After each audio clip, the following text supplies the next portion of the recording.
मेरे चैनल पर आप सभी का स्वागत है। इस विषय पर मैं काफ़ी दिनों पहले वीडियो बनाना चाहती थी, लेकिन मैं नहीं बना पाई। आज बना रही हूँ। तो विषय है कि क्या हमें श्राद्ध करनी चाहिए या नहीं। तो कहने का तात्पर्य यह है, श्राद्धों के जब ख़त्म हो चुके हैं श्राद्ध, तब मैं इस विषय पर वीडियो बना रही हूँ, क्योंकि इस विषय पर पहले वीडियो बनानी चाहिए थी मुझे। कुछ लोग कहेंगे, लेकिन मैं नहीं बना पाई। तो कुछ लोग मुझे गलत भी समझेंगे, वो सोचेंगे कि मैं श्राद्ध ना मनाने के लिए कह रही हूँ। नहीं, मैं ऐसा नहीं कह रही हूँ। जिसके विषय में मुझे पता ही नहीं कि मरने के उपरांत क्या होता है, मैं उसके विषय में कैसे कह सकती हूँ कि हमको श्राद्ध नहीं मनाने चाहिए। मेरा कहने का तात्पर्य समझिए, मेरा कहने का तात्पर्य क्या है। मेरा कहने का तात्पर्य ये है कि मरने के बाद क्या होता है हमें नहीं पता। किसको मोक्ष मिला, किसको दूसरा जन्म मिला, या फिर किसको स्वर्ग मिला या किसको नरक मिला, हम इस विषय में जानते ही नहीं। तो फिर श्राद्ध को हम बड़ी श्रद्धापूर्वक करते हैं। ये हमारी परंपराएं हैं। हमको पता ही नहीं है कि मरने के उपरांत क्या होता है। तो मेरा कहने का तात्पर्य ये है कि हमें अपनी परंपराओं को आगे बढ़ाना चाहिए, करनी चाहिए। लेकिन जिनके बड़े बुजुर्ग हैं, अभी जिनकी सास ससुर हैं, माता पिता हैं, मैं उनके विषय में कहना चाहूँगी कि जीते जी तो हम अपने माता पिता को, अपने बड़े बुजुर्गों को बहुत दुख देते हैं। जीते जी उन्हें अनाथ आश्रम में छोड़ आते हैं। जीते जी उनकी दो रोटी हमें भारी होती हैं। जीते जी हम अपने बड़े बुजुर्गों को मान सम्मान नहीं देते हैं, बहुत दुखी करते हैं, और मरने के उपरांत श्राद्ध मनाते हैं। किसको क्या पता मरने के उपरांत क्या होता है।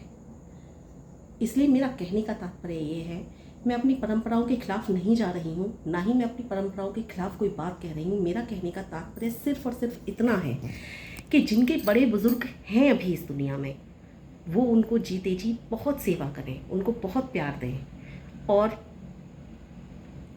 जो सामर्थ्यवान हैं, जिनके पास शरीर बेकार हो जाते हैं, आजकल बड़े बुजुर्गों का पहले शरीर नहीं बेकार होता, पहले जवानों के शरीर बेकार हो जाते हैं, और सामर्थ्यवान हैं वो अपने बड़े बुजुर्गों को पैसे के दम पर हर संभव प्रयास करें कि उनको हर तरह की सुख सुविधा मिल सके।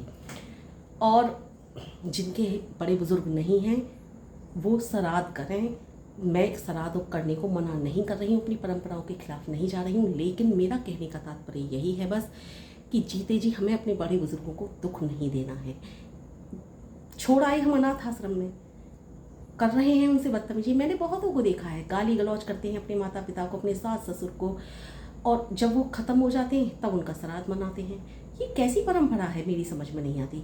हाँ, अपने ये श्राद्ध भी तो हमने इसीलिए मनाए हैं, इसीलिए हमारे ऋषियों ने, मुनियों ने, महर्षियों ने, या फिर हमारे ग्रंथों में इसीलिए कहा है मनाने को कि हम उनका सम्मान करते हैं, श्राद्धों में उनको याद करते हैं, और उनके नाम का खाना कुछ पक्षियों को या गायों को इनको दे देते हैं। तो ये मैं ये नहीं कह रही वो आते हैं नहीं आते, मुझे नहीं पता क्या होता है मरने के बाद, क्या होता है। श्राद्धों में आते भी हैं बड़े बुजुर्ग, नहीं आते, ये मैं नहीं कह रही हूँ। लेकिन मैं इतना जरूर कह रही हूँ कि हमारी परंपराओं में कुछ तो होता है, इसलिए कही गई है। इसलिए परंपराओं को मनाने के साथ साथ अपने बड़े बुजुर्गों का सम्मान करना भी सीखो। हम जो नहीं है इस दुनिया में, उनको सम्मान श्राद्ध के रूप में देते हैं, लेकिन जो हैं इस दुनिया में, कम से कम उनका जीते जी तो दुख ना दुखाएं, दिल ना दुखाएं, सॉरी।